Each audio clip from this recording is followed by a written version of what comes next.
టీటీడీలో అన్య మతస్థులకు పదవులు ఎలా ఇచ్చారని జనసేన రాష్ట్ర ప్రధాన కార్యదర్శి బోనబోయిన శ్రీనివాస్ యాదవ్ అన్నారు. వైసీపీ చేసిన తప్పులకు తమ నాయకుడు ప్రాయశ్చిత్త దీక్ష చేస్తున్నారని తెలిపారు.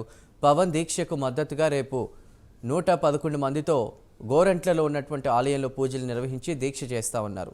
వైసీపీ హయాంలో జరిగిన అవినీతిని ఆధారాలతో సహా బయటపెడతామని జనసేన నేత గాదే వెంకటేశ్వరరావు అన్నారు. మతస్థులకి టీటీడీ చైర్మన్ పదవి ఇవ్వచ్చా, మీరు ఎలా ఇచ్చారు, ఏ ప్రాతిపదికన ఇచ్చారని చెప్పి అడగడం జరిగింది. కానీ ప్రజలంటే లెక్కలేనటువంటి ప్రభుత్వం, అప్పటి ప్రభుత్వం జగన్మోహన్ రెడ్డి యొక్క ప్రభుత్వం వారినే కొనసాగించింది. దాని పర్యవసానమే ఈ రోజున 5 సంవత్సరాల పాటు తిరుపతి లడ్డు అపవిత్రమైంది. వారు తప్పు చేసినా కూడా, ప్రజల్ని మభ్యపెడుతున్నా కూడా మా నాయకుడు పవన్ కళ్యాణ్ గారు ప్రభుత్వం తరఫున ప్రజలందరినీ కోరుతూ ఉన్నారు.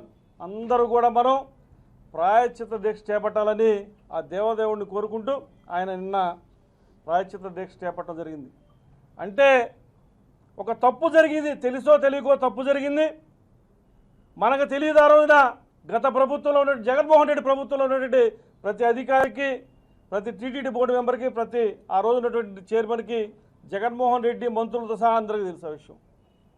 వారు చేసిన తప్పులకి మనం ఈ రోజున ప్రాయశ్చిత్త దీక్ష చేసి దేవదేవుని వేడుకుందాం, ఆ తప్పును క్షమించమని ప్రజలందరి తరఫున అని చెప్పి ఆయన ఒక దీక్ష చేపట్టాం. ఆ దీక్షకు మద్దతుగా గుంటూరు జిల్లా నుంచి రేపు మేము ఆయన 11 రోజులు చేపడితే నిన్న ఈ రోజుకి 2 రోజులు అయిపోతే రేపటి నుంచి 9 రోజుల పాటు మేము దేవాలయాలందు ఈ దీక్ష చేపట్టడానికి సిద్ధంగా ఉన్నాం. రేపు 111 మందితో ముందుగా గోరంట్ల వెంకటేశ్వర స్వామి దేవాలయంలో ఈ దీక్ష చేపట్టబోతా ఉన్నాం. ఒక్క రూపాయి ప్రజల కోసం, నీ సొంత సంపదని రూపాయి నువ్వు ప్రజల కోసం వెచ్చించలేనాడు. నువ్వు ఈ ప్రజాస్వామ్యంలో కూర్చొని మాట్లాడతావు. మళ్ళా ఇవాళ రాష్ట్రంలో జరుగుతున్నటువంటి అన్యాయాన్ని, అక్రమాలని ప్రతిదీ కూడా విత్ ఆధారాలతో ప్రజల ముందు ఉంచుతాం. ఆధారాలతో ప్రజల ముందు ఉంచటమే కాదు, ఖచ్చితంగా శిక్ష పడే విధంగా కూడా ఈ కూటమి ప్రభుత్వం చేస్తుంది. దానికి అనుగుణంగానే నిన్న రాష్ట్ర ప్రభుత్వం సిట్ ఏర్పాటు చేసింది. తిరుమల తిరుపతిలో జరిగినటువంటి అన్యాయాలన్నింటినీ కూడా వెలుగు తీయటం కోసం సిట్ ఏర్పాటు చేశాం. ఒక 5 స్థాయి అధికారితో ఆ సిట్టు రేపు నడవబోతుంది. ఖచ్చితంగా ప్రతి వ్యవస్థలో మీరు అన్ని వ్యవస్థని నాశనం చేసేలారు. ప్రతి వ్యవస్థలోనూ కూడా ఎంక్వైరీ చేస్తాం.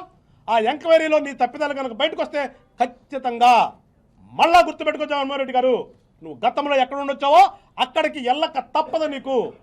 నీ మీద నీకు ధైర్యం ఉంటే నువ్వు తాడేపల్లిలో ఉండి ఒక ప్రతిపక్షం కావాలంటున్నావు కదా, ప్రతిపక్ష హోదా అడుగుతున్నావు కదా, నువ్వు ఆ ప్రతిపక్ష హోదాకి తగ్గట్టుగా నువ్వు తాడేపల్లిలో కూర్చొని ప్రజల కోసం నువ్వు రోడ్డు మీదకి వచ్చి మాట్లాడు. అప్పుడు నేను ఒక రాజకీయ నాయకుడిగా గుర్తిస్తాను. ఇప్పటికైనా నేను పదే చెప్తాను, నువ్వు రాజకీయ నాయకుడు కాదు అని. నువ్వు ఒక దొంగల గ్రూప్కి నువ్వు ఒక నాయకుడు అంతే. నీ సమూహానికి నువ్వు నాయకుడు చెప్తే నువ్వు ప్రజాస్వామ్యంలో రాజకీయంగా నాయకుడు కానే కాదు. కనుక నీకు ప్రతిపక్ష హోదా రాదు ఇవాళ.